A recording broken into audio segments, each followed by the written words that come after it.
Already movie చూసే ఉంటారు కదా మీరు. అలాంటి రివీల్ చేయకూడదండి. ఏదో మా కోసం. యా డెఫినెట్గా నా హోల్ మూవీ చూడలేదు, but Hmm. We know we're there on the locations. So ఏం జరుగుతుందనేది తెలుసు. Just few things we watch, not completely. మాకు కూడా I want always usually watch the final copy okay. అంతే. So I love to watch in theatres. So ముందే watch చేసి I don't want to break the suspense అనమాట. Any movie usually.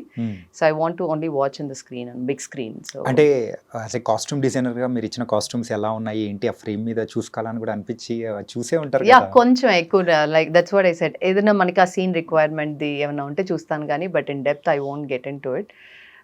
So only the first day ఆ big స్క్రీన్లో చూసినంత excitement ఇంకేది. So ముందు నాకు అది బ్రేక్ చేయడం అస్సలు నచ్చదు అనమాట. యా పవన్ కళ్యాణ్ గారు అనేటప్పటికి we are expecting at the high points. Yeah ఖచ్చితంగా విజిల్స్ వేసే మూమెంట్స్ ఓ కానీ 100%. అసలు నాకు విజిల్ వేయడం రాదు కానీ విజిల్ క్యారీ చేస్తాను.